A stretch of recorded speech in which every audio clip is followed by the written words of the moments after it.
God want to prosper your life. Tuhan mau membuat hidupmu makmur. Yang percaya bilang amin.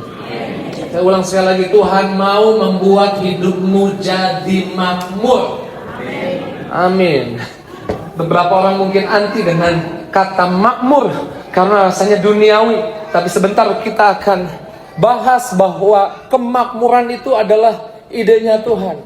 Saya ulang sekali lagi, Tuhan pasti memakmurkanmu. Amin. Masalahnya banyak orang Kristen hidup dengan pola pikir kekurangan, merasa kurang, merasa tidak layak diberkati, merasa asal cukup selamat. Darah Yesus membayar kita untuk masuk surga. 100% benar. Tapi jangan lupa juga, darah Yesus menebus kutuk dosa. Akibat dosa ada penyakit, akibat dosa ada kekurangan. Tapi Yesus sudah menebus kita dari semua itu. Amin. Amin.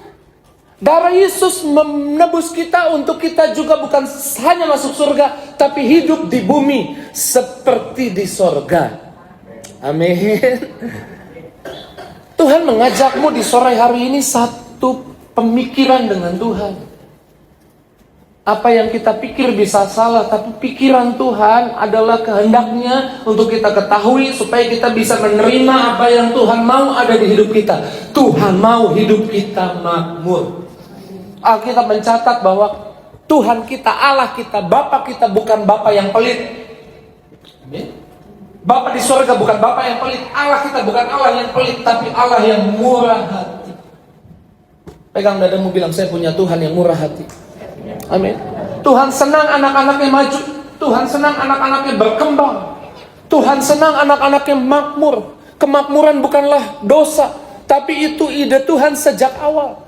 Bahkan kitab Mazmur 35 ayat 27 menggambarkan bahwa Tuhan berkenan, the Lord be magnified. Biarlah Tuhan dimuliakan. Who has pleasure, yang berkenan in the prosperity of his servant, yang berkenan akan memakmurkan hamba-hambanya. Amin. Kita harus tahu ini. Kadang-kadang kita pikir kalau kita ngomong kemakmuran itu kayaknya duniawi. Saya mau bilang itu idenya Tuhan. Sebelum manusia jatuh dosa, manusia makmur. Amin. Sebelum ada dosa, manusia makmur. Taman Eden adalah sebuah buktinya. Di Taman Eden hanya ada Adam dan Hawa. Next slide. Tapi tahukah saudara, Taman Eden itu dipenuhi makanan, sumber daya hanya untuk Adam dan Hawa. Kejadian 2 ayat 16 bilang, semua buah, semua pohon di taman ini, jadi menggambarkan banyaknya pohon. Buahnya boleh dimakan dengan bebas. Di sana ada sungai yang mengalir, yang airnya bisa diminum. Di sana ada bahan makanan, di sana ada yang diperlukan.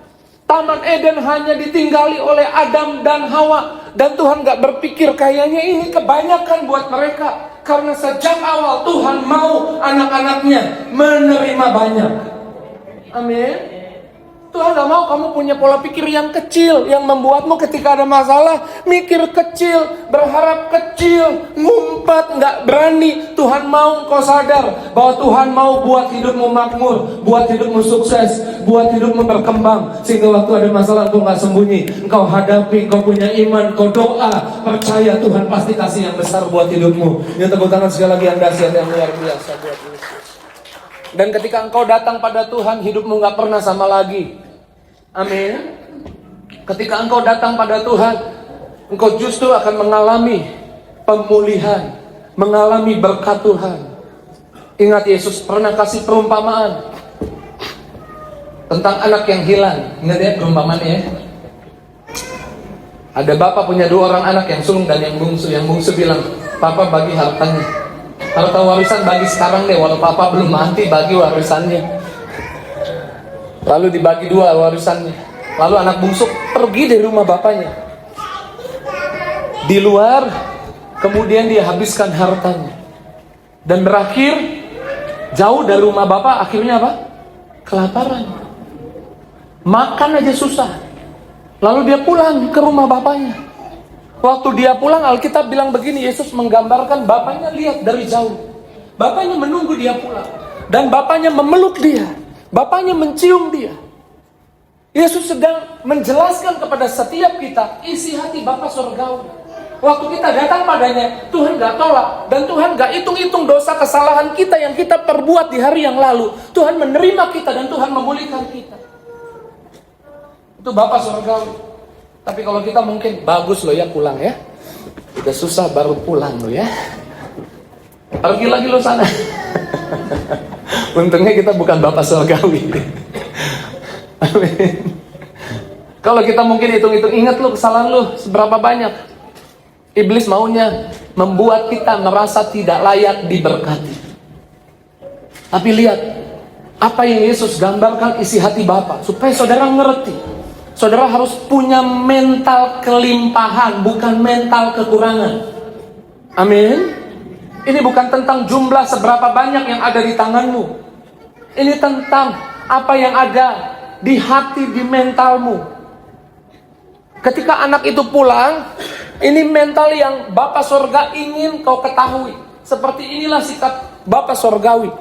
Lukas 15 ayat 22. Rekan saya Pak Bari akan bacakan buat kita. Lukas 15 ayat yang ke-22. Lukas 15 ayat 22. Tetapi ayah itu berkata kepada hamba-hambanya, lekaslah bawa kemari jubah yang terbaik. Stop. Lekaslah bawa kemari. Jubah yang lama tuh dia nggak pakai, tuh kasih buat dia.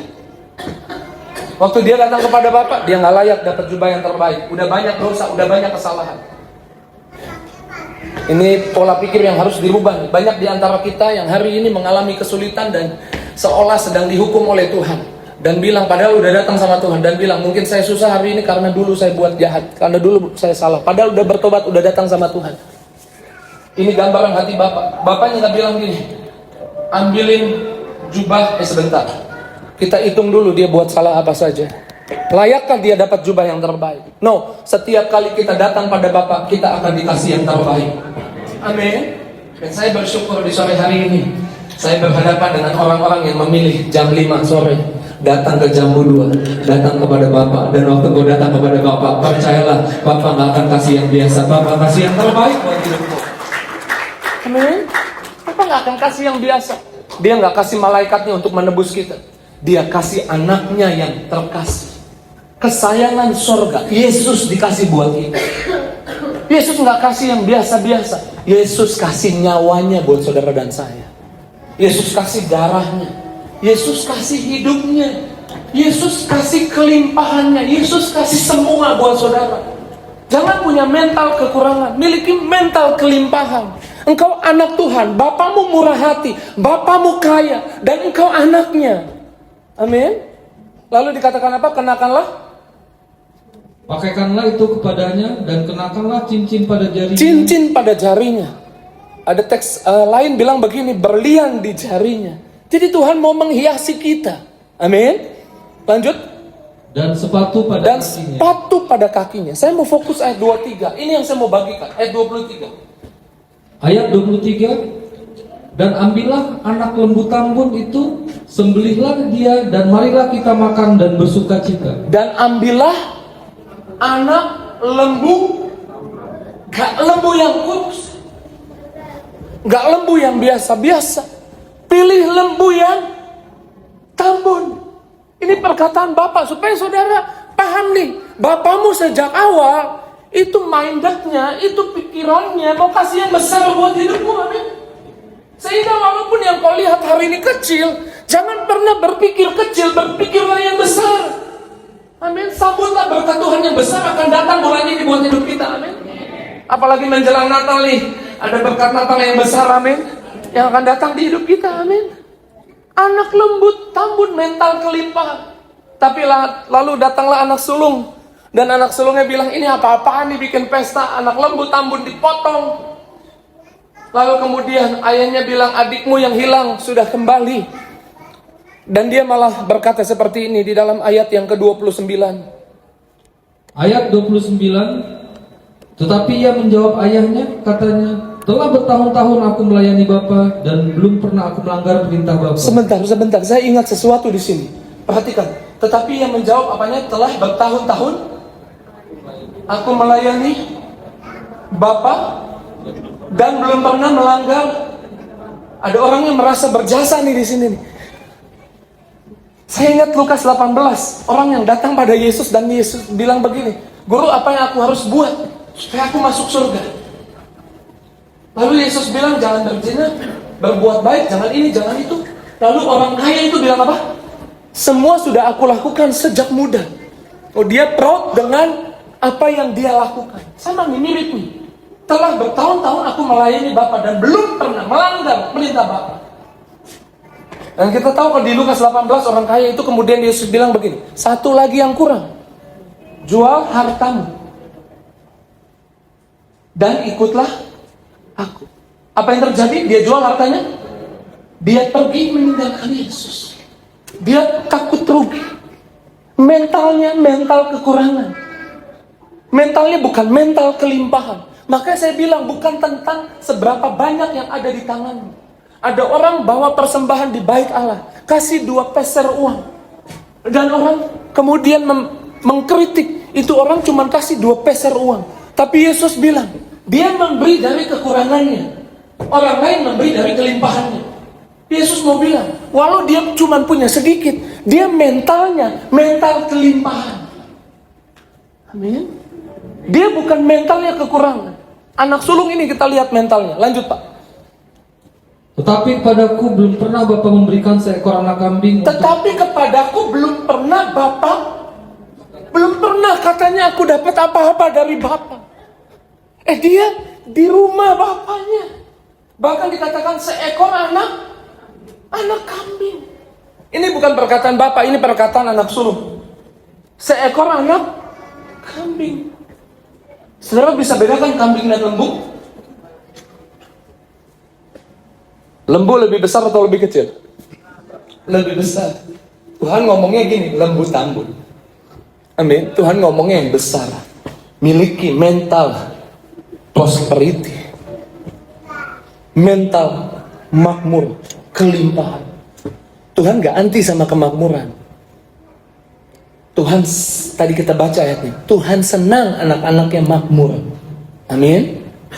Tapi yang sulung bilang, seekor anak kambing. Sedikit aja gak pernah dapat. Ada orang gitu, punya uang banyak, tapi dia bilang saya gak punya apa-apa. Ini mentalnya mental kekurangan.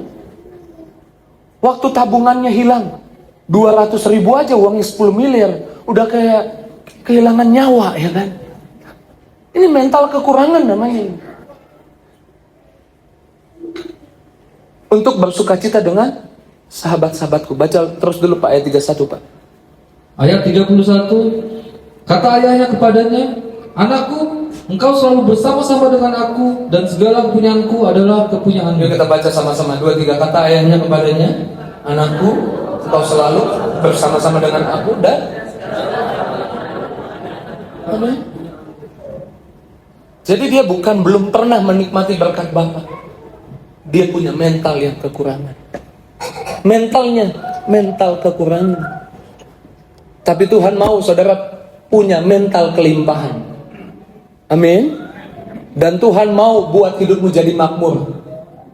Tuhan gak anti dengan kemakmuran. Kalau saudara baca di perjanjian lama, orang-orang yang punya hubungan sama Tuhan, Abraham makmur, Yusuf makmur, Ayub makmur.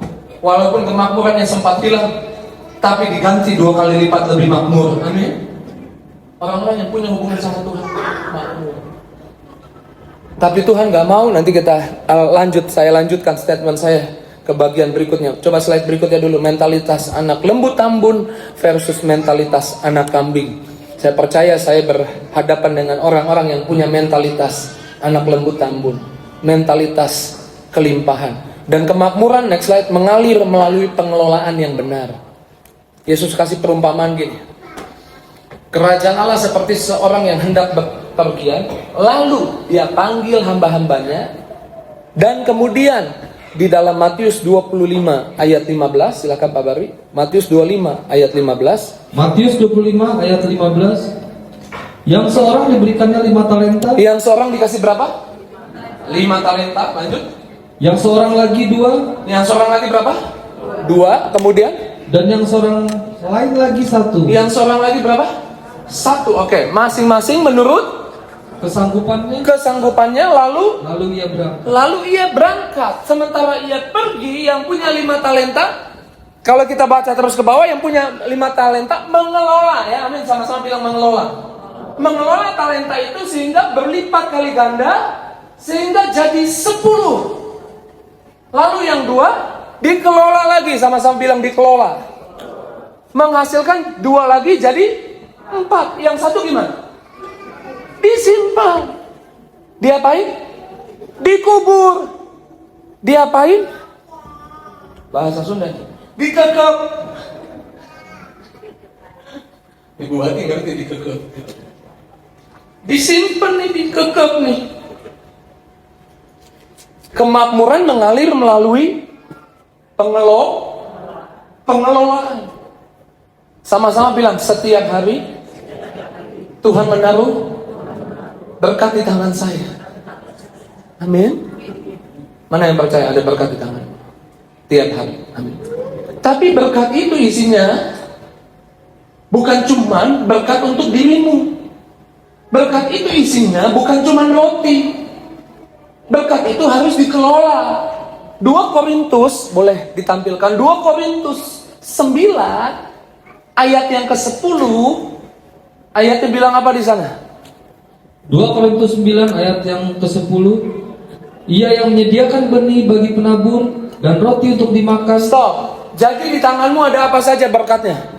Benih dan roti. Amin. Kelola itu berkat. Lanjut, ia juga akan menyediakan benih bagi kamu dan melipat gandakannya dan yang dilipat gandakan apa? Benihnya ketika ditabur dan menumbuhkan buah-buah kebenaranmu. Yang punya 5 talenta dikelola. Amin. Di tanganmu bukan hanya ada roti untuk kamu, tapi ada benih untuk ditabur. Waktu Tuhan kasih berkat di hidupmu, seringkali berkatnya ada berkat tetangga yang dititipin di situ. Amin. Aminnya dikit nih. Amin. Ada berkat orang tuamu di situ. Ada berkat anakmu di situ. Amin. Ada berkat tip buat tukang parkir di situ. Buat satpam di situ. Amin. Kelola berkatnya. Kalau engkau kelola, pasti lipat kali ganda. Coba buka dulu Amsal 11 ayat 24. Ini sering saya tampilkan ayatnya ini. Amsal 11 ayat yang ke-24. Yuk kita baca sama-sama. Ada orang yang menyebar harta, tetapi apa? Bertambah artinya apa? Berlipat kali ganda. Amin. Bertambah artinya apa? Ya jadi lebih banyak. Amin. Tadinya 5 jadi berapa? 10. Tadinya 2 jadi berapa? Jadi 4. Ada yang menghemat secara luar biasa. Yang mana? Yang 1 dikubur, dikekep, bertambah-tambah, tapi selalu kekurangan. The Message Bible-nya bilang begini, the world of generous, dunia orang murah hati, get larger and larger. Dunianya orang murah hati, tambah besar dan luas. The world of stingy, dunia orang pelit. Bapakmu nggak pelit, kamu anak-anaknya. Mana yang percaya kita anak-anaknya? Anak-anaknya juga nggak pelit, amin. Karena dunia orang pelit tambah kecil dan kecil. Amin. Kelola berkat yang Tuhan taruh di hidupmu. Kalau engkau bisa mengelolanya, kau justru akan dibuat Tuhan makmur.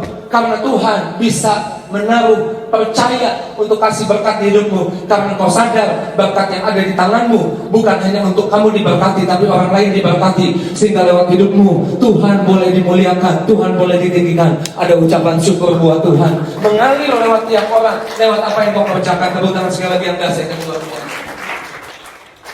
Saya punya pengalaman. Waktu itu istri saya juga kerjaannya belum bagus lah. Saya juga ingat belum jadi pendeta, masih pemimpin pujian. Dan kami udah punya anak pertama saya sekarang udah kelas 3 SMP. Tapi waktu itu mau masuk TK. Dia waktu masuk TKA disuruh sekolah agak nggak mau gitu. Jadi masuk TKB. Waktu mau masuk TKB, kita masuk di TK Kristen. Jadi uang pangkalnya Kristen, ya kan? Pokoknya uang pangkalnya Kristen ya, singkat cerita.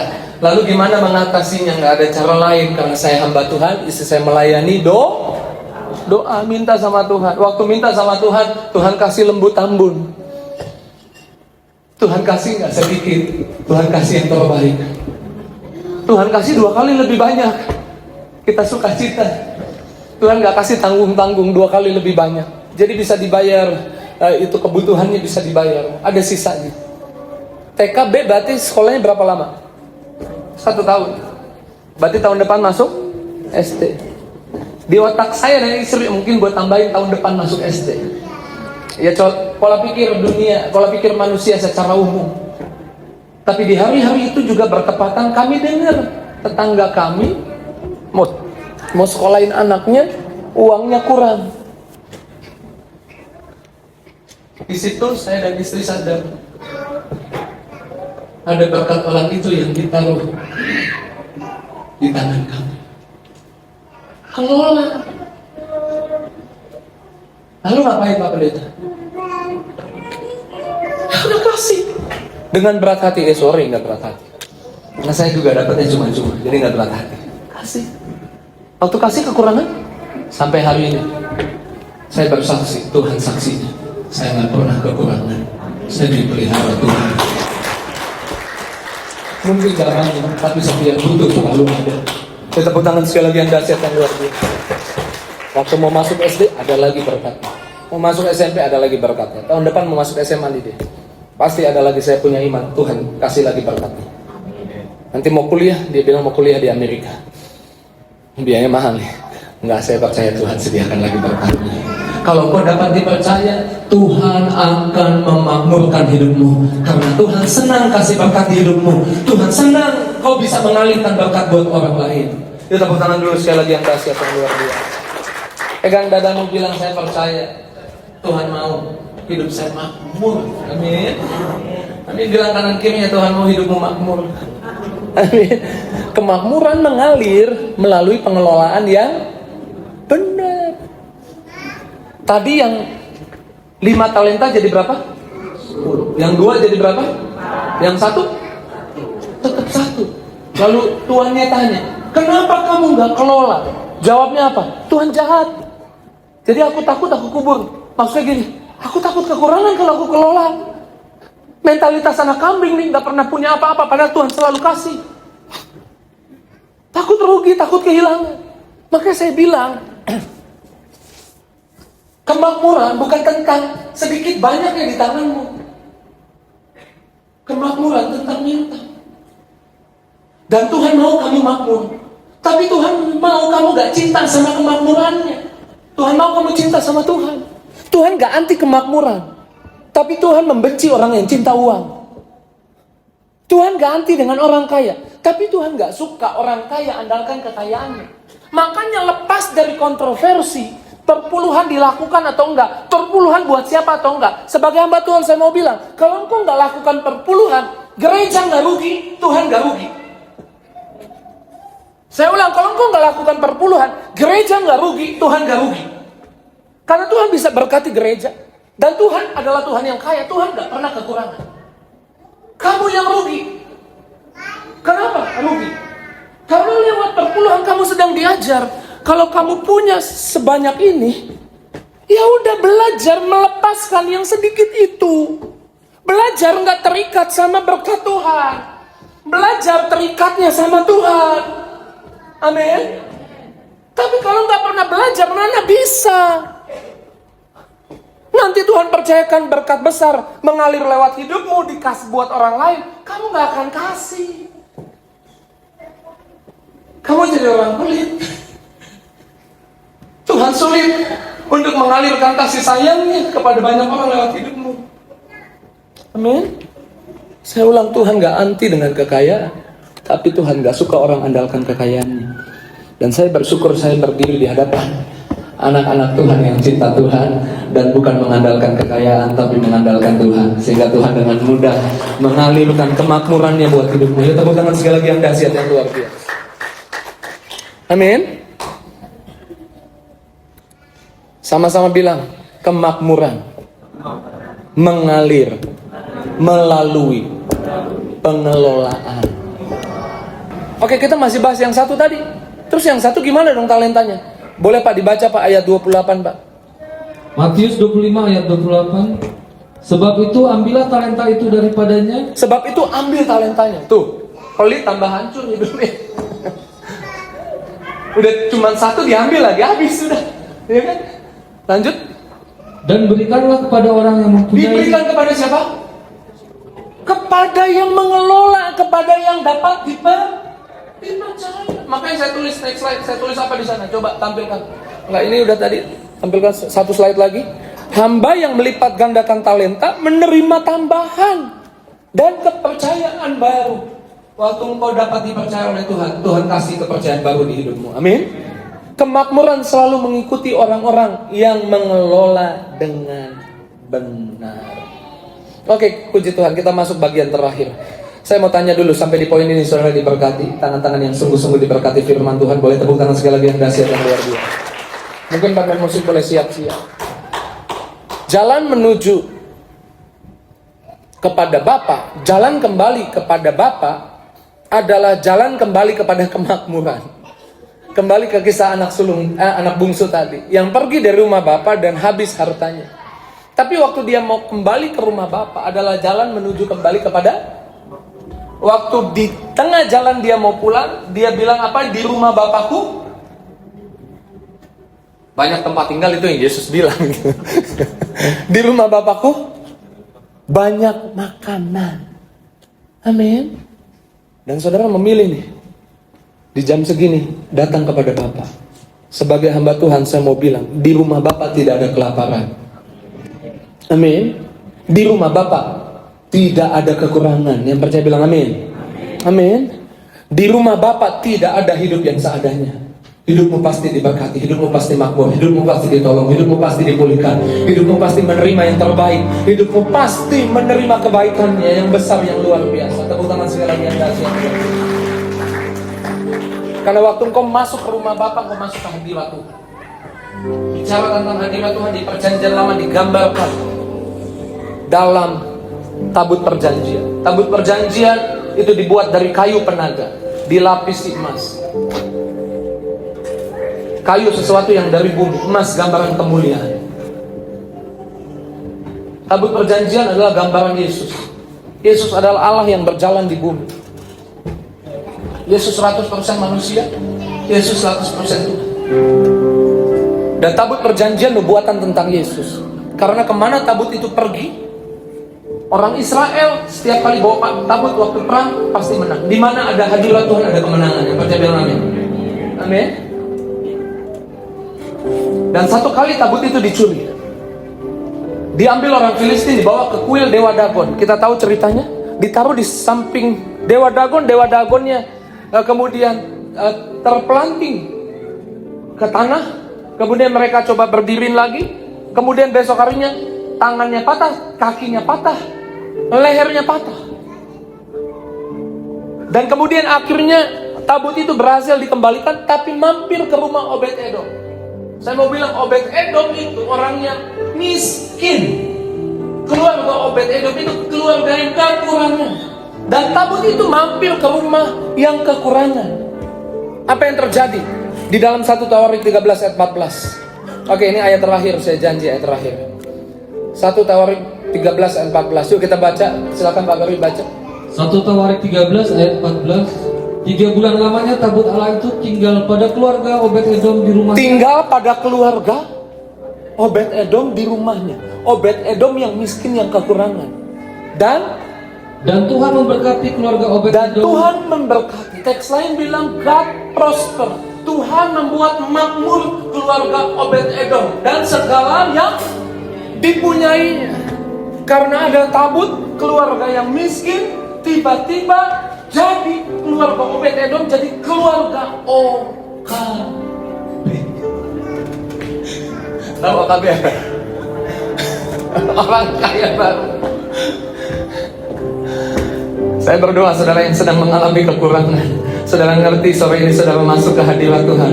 Ada hadirat Tuhan. Bahkan sebentar kita terima tubuh darah Tuhan. Amin. Tubuh darah Tuhan ada di hidup kita. Kita tahu waktu ada Tuhan di hidup kita.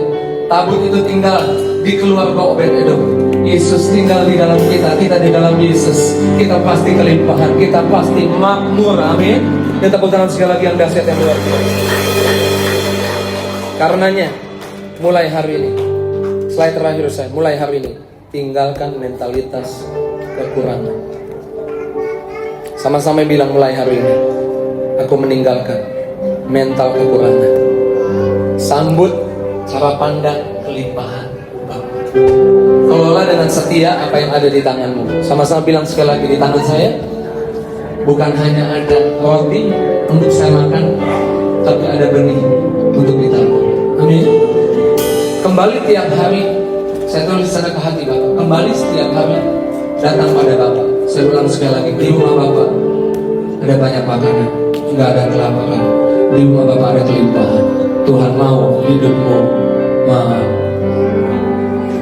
Dan ini semua karena kasih Tuhan. Sama-sama bilang, karena kasih Tuhan. Sekali lagi saya tanya saudara yang diberkati firman di sore hari ini, melambaikan tinggi tangan. Bilang terima kasih Tuhan Yesus. Terima kasih Tuhan Yesus. Terima kasih Tuhan Yesus. Kasih-Mu melingkupi hidup.